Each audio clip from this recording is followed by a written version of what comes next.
కేంద్ర మంత్రి బండి సంజయ్పై కేటీఆర్ పరువు నష్టం దావా వేశారు. హైదరాబాద్ సిటీ సివిల్ కోర్టులో అయితే ఆ కేటీఆర్ పిటిషన్ ఇప్పుడైతే విచారణకు వచ్చింది. ఫోన్ ట్యాపింగ్ వ్యవహారంలో బండి సంజయ్పై ఈ కేసు వేయటం జరిగింది. అయితే ఈ పిటిషన్ వేశారు. ఇంకా 100 కోట్లకు పరువు నష్టం దావా వేశారు కేటీఆర్. విచారణ డిసెంబర్ 15కి కోర్టు వాయిదా వేసింది. ఇక కేటీఆర్ లీగల్ నోటీసులు పంపించారు. తనపై అసత్యపూరితంగా కూడా ఈ కామెంట్స్ చేశారు బండి సంజయ్ అంటూ కూడా ఈ పిటిషన్లో పేర్కొన్నారు. కేంద్ర మంత్రిగా ఉండి ఇలా బాధ్యతారాహిత్యంగా కూడా ఆయన వ్యవహరించారంటూ కూడా కేటీఆర్ పేర్కొనటం అయితే జరిగింది. నేను మొదటి నుంచి కూడా ఫోన్ ట్యాపింగ్ విషయంలో అన్ని విషయాలు చెప్తూ వస్తున్నాను. నేను అందరికంటే ముందు ఆరోపణ కూడా చేసిన నేను ఇది హైదరాబాద్ కేంద్రంగా జరిగింది, సిరిసిల్ల కేంద్రంగా జరిగింది. ప్రణీత్ రావు అనే వ్యక్తి ద్వారా సిరిసిల్ల కేంద్రంగా ఈ ఫోన్ ట్యాపింగ్ జరిగింది.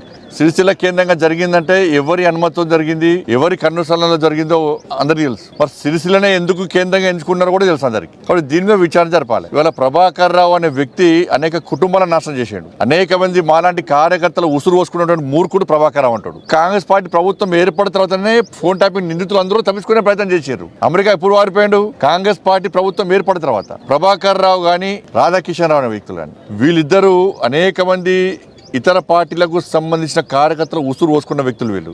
ఇవాళ ఇతర పార్టీ నాయకుల ఫోన్ ట్యాపింగ్ కాదు, బీఆర్ఎస్ పార్టీ నాయకుల ఫోన్ ట్యాపింగ్ కూడా చేసారు. భార్య భర్తలు ఫోన్ వినడమే, కొడుకు తల్లి ఫోన్ వినడమే, జడ్జిలు కూడా ఫోన్ ట్యాపింగ్ చేసారు. కాబట్టి దీన్ని సిబిఐకి ఇవ్వాల్సిన బాధ్యత రాష్ట్ర ప్రభుత్వం మీద ఉంది. ఎన్నికల సమయంలో సిబిఐ విచారణ జరపాలని ముఖ్యమంత్రి గారు కోరారు, రేవంత్ రెడ్డి గారు కోరారు. మరి వాళ్ళ ముఖ్యమంత్రి అయ్యారు. ఫోన్ ట్యాపింగ్ విషయంలో విచారణ తూతూ మంత్రంగా సాగుతున్నది. వాళ్ళకి కేవలం అధికారులకే పరిమితం చేయకండి. రాధాకిషన్ రావు స్టేట్మెంట్ లో పెద్ద ఆయన కేసీఆర్ చెప్తే మేము ఫోన్ ట్యాపింగ్ చేస్తామని చెప్పి ఆయన స్టేట్మెంట్ ఇచ్చినప్పుడు నోటీస్ ఎవరికి ఇవ్వాలి? కేసీఆర్ కు నోటీస్ ఇవ్వాలి. సిరిసిల్ల ఎవరి కేంద్రంగా జరిగింది? కేసీఆర్ కొడుకు కేంద్రంగా జరిగింది. మరి వాళ్ళిద్దరికి ఎందుకు నోటీసులు లేరు? అంటే ప్రభుత్వం వాళ్ళని కాపాడే ప్రయత్నం చేస్తున్నది. మీ ఇద్దరి మధ్య ఉన్న రహస్య ఒప్పందం ఏంది? వాళ్ళ కేసీఆర్ కుటుంబం వల్ల ఎన్ని కుటుంబాలు నాశనమైనాయి, ఎంతమంది భవిష్యత్తు నాశనం చేశారు. ఇక కేంద్ర మంత్రి బండి సంజయ్ ఇటువంటి ఆరోపణలు చేశారు. గతంలో ఫోన్ ట్యాపింగ్ వ్యవహారంలో ఈ ప్రభుత్వం కూడా తూతూ మంత్రంగానే విచారణ జరిపిస్తూ ఉందంటూ కూడా ఇటువంటి వ్యాఖ్యలు చేశారు. అయితే కేటీఆర్ మీద ఇప్పుడు కేంద్ర మంత్రి పదవిలో ఉండి ఈ విధంగా బాధ్యతారాహిత్యంగా దీని మీద ఇంకా ప్రూవ్ కూడా కాలేదు. ఇటువంటి వ్యాఖ్యలు చేశారు. ఇది నా పరువుకి నష్టం కలిగిస్తుంది కాబట్టి అంటూ కూడా కేటీఆర్ 100 కోట్లు పరువు నష్టం దావా బండి సంజయ్ మీద వేయటం జరిగింది. ఈ పిటిషన్ ఇవాళ సిటీ సివిల్ కోర్టులో కేటీఆర్ పిటిషన్ విచారణకు వచ్చింది. ఇక ఈ ఫోన్ ట్యాపింగ్ వ్యవహారంలో బండి సంజయ్పై ఈ దావా అనేది వేశారు. 100 కోట్లకు పరువు నష్టం దావా వేశారు కేటీఆర్. ఇక ఈ విచారణ డిసెంబర్ 15కు కోర్టు వాయిదా వేసింది. మరోవైపు లీగల్ నోటీసులు పంపించింది బండి సంజయ్కి. ఇక తనపై అసత్యపూరితంగా కూడా కామెంట్స్ చేశారంటూ ప్రధానంగా కూడా ఈ పిటిషన్లో కేటీఆర్ పేర్కొన్నారు. కేంద్ర మంత్రిగా ఉండి ఈ విధంగా బాధ్యతారాహితంగా ఎలా వ్యవహరిస్తారంటూ కూడా కేటీఆర్ ప్రశ్నించారు. ఫోన్ ట్యాపింగ్ వ్యవహారం ఇది రాష్ట్రంలో ఒక్కసారిగా కూడా అందరినీ ఉలిక్కి పడేలా చేసింది. చిన్న నుంచి పెద్ద వరకు హీరోయిన్ల వరకు కూడా ఈ అంశం అనేది అస్సలు వదలలేదు.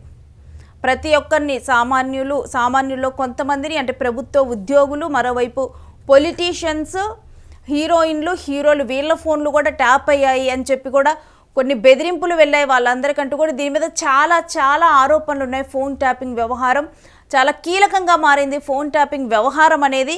అయితే ఇలాంటి ఫోన్ ట్యాపింగ్ మీద బండి సంజయ్, కేంద్ర మంత్రిగా ఉన్నటువంటి బండి సంజయ్ బాధ్యతారాహిత్యంగా కూడా నా మీద ఇటువంటి వ్యాఖ్యలు చేశారంటూ కేటీఆర్ పేర్కొన్నారు. ఇది ముఖ్యంగా కూడా తన వ్యక్తిగతంగాను తన పరువుకు నష్టం కలిగించేలా ఉందంటూ కూడా ఈ వ్యాఖ్యలను కేటీఆర్ అయితే పేర్కొంటూ కూడా దీని మీద 100 కోట్లు బండి సంజయ్ పరువు నష్టానికి కట్టాలి అంటూ కూడా ఈ పరువు నష్టం దావా వేశారు. 100 కోట్లు ఈ పిటిషన్లో పేర్కొన్నారు. ఈ పిటిషన్ ఇవాళ హైదరాబాద్ సివిల్ కోర్టులో విచారణకు వచ్చింది. అయితే ఈ నేపథ్యంలో ఈ పిటిషన్ను డిసెంబర్ 15కి వాయిదా వేసింది. డిసెంబర్ 15న మరలా కూడా ఈ పిటిషన్ ఇక విచారణకు రానుంది. అయితే బండి సంజయ్కి కేటీఆర్ నుంచి అయితే లీగల్ నోటీసులు వెళ్ళాయి. మరి బండి సంజయ్ దీని మీద ఏ విధంగా స్పందిస్తారు, ఆయన న్యాయపరంగా చట్టపరంగా ఆయన ఏ విధంగా ముందుకు వెళ్తారు వీటి మీద అనేది చూడాలి.